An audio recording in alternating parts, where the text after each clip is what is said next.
बच्चों, some application of trigonometry chapter 9 exercise 9.1 question number 9 देखते हैं।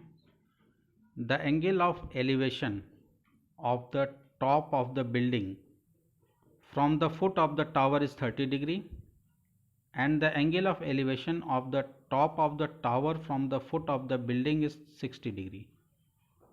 If the tower is 50 meter high, find the height of the building. एक tower दिया हुआ है जिसकी हाइट 50 मीटर है, यानी ग्राउंड से जो टावर का टॉप है ये 50 मीटर है। एज्यूम कर लेते हैं ये सीडी है, इसके सामने एक बिल्डिंग है,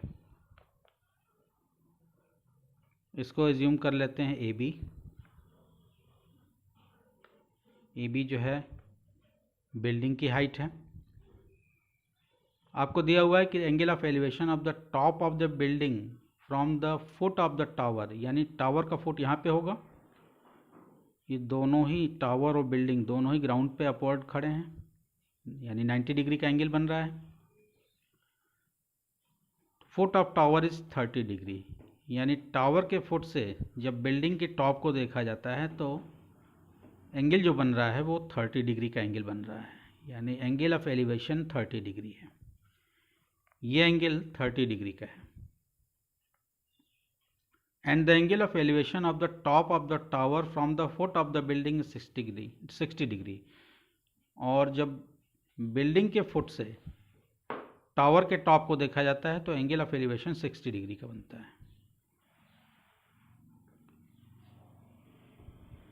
यानी ये एंगल जो दिया हुआ है आपको 60 डिग्री का दिया हुआ है। तो दो ट्रायंगल यहाँ पे बन रहे हैं, एक ACD बन रहा है और एक BAC बन रहा है। इन दोनों ट्रायंगल में हम ट्रिग्नोमेट्री अप्लाई करेंगे। एक टावर की हाइट हमको, यानी DC साइड जो हमको दी गई है 50 मीटर। AB के बारे में हमसे find the height of building पूछा जा रहा है, AB की हाइट हमसे पूछी जा रही है, तो हम इसको एज्यूम कर लेते हैं कि H मीटर है। ये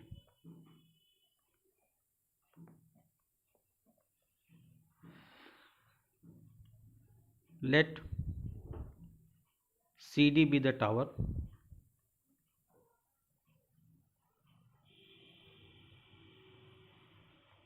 CD be the tower of height।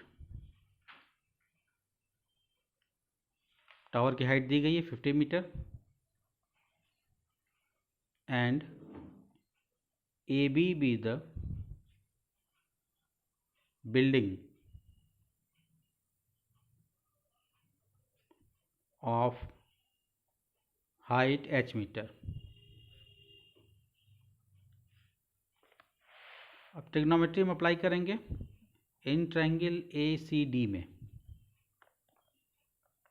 In triangle ACD CD perpendicular है, एंगल के सामने वाली साइड परपेंडिकुलर होती है, और AC बेस हो गया, तो CD upon AC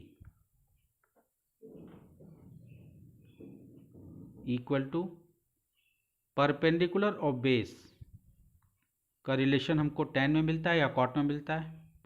Pandit Badri Prasad upon Hari Hari बोल, perpendicular upon base, perpendicular upon base tan कहलाता है, और बेस अपॉन परपेंडिकुलर यानी इसका रिवर्स देखें तो cot कहलाता है।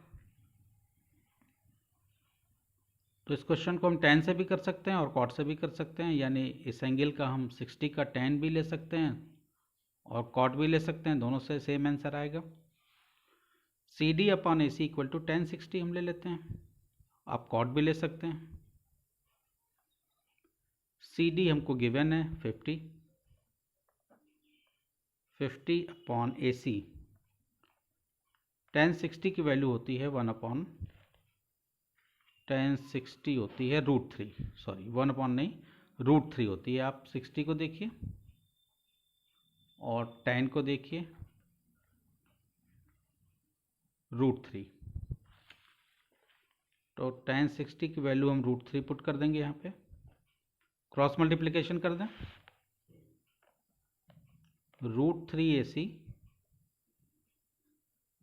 Equal to 50, AC equal to √3 नीचे आ जाएगा 50 के, यानी 50/√3। ये क्वेश्चन 1 हो गया। अब इस ट्रायंगल में हम BAC में ट्रिग्नोमेट्री अप्लाई करते हैं। In triangle BAC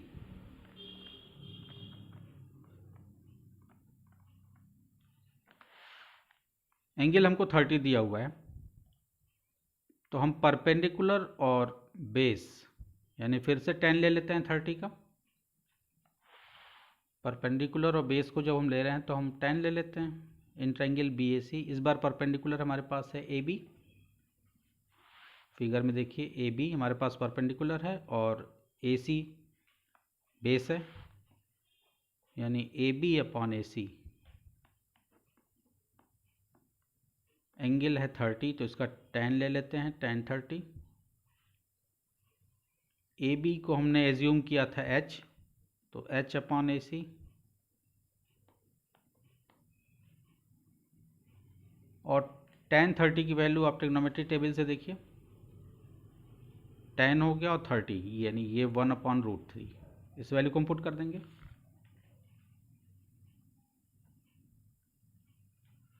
cross multiplication AC equal to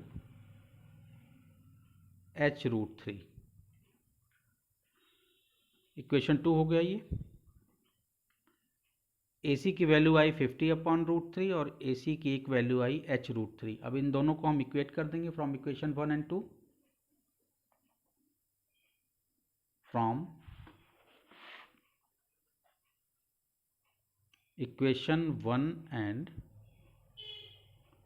2, 50/√3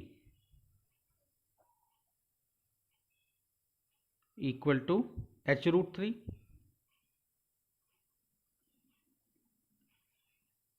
अब हमको H फाइंड करना है, तो √3 50/√3 के नीचे डिवाइजर में चला जाएगा, यानी H इक्वल टू आ जाएगा हमारे पास 50/√3। ये न्यूमरेटर पार्ट हमारा हो गया, डिवाइडेड बाई √3 यहाँ मल्टीप्लिकेशन में था, ये नीचे गया, यानी 50/√3/√3। तो आप जानते हैं कि ये जो डिवाइज़र है वो रिवर्स होके मल्टीप्लाई हो जाता है न्यूमरेटर के साथ। फ्रैक्शन का मल्टीप्लिकेशन और डिवीज़न आपने पढ़ा है। तो H इक्वल टू हमारे पास आएगा 50/√3 इंटू, अब इसके नीचे कुछ नहीं है तो 1 है, यानी 1/√3 यहाँ पे आ जाएगा।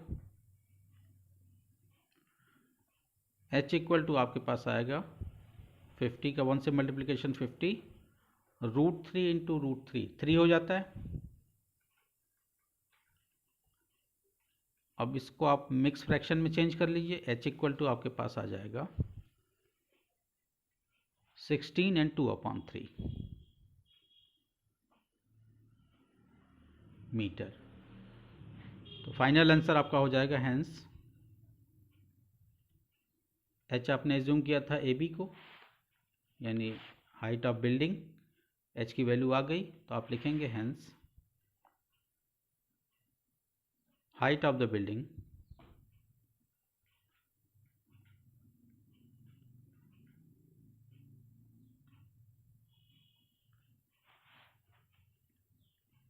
Is 16 and 2/3 metre. Easy question था, होप आपके समझ में आया होगा। वीडियो अगर अच्छा लगा है तो चैनल को सब्सक्राइब कीजिए, अपने फ्रेंड्स के साथ शेयर कीजिए, बेल आइकन प्रेस करना मत भूलिए, क्योंकि आने वाले वीडियोस में complete NCERT exemplar RD Sharma RS Agarwal के क्वेश्चन आपको कराएंगे। Thank you.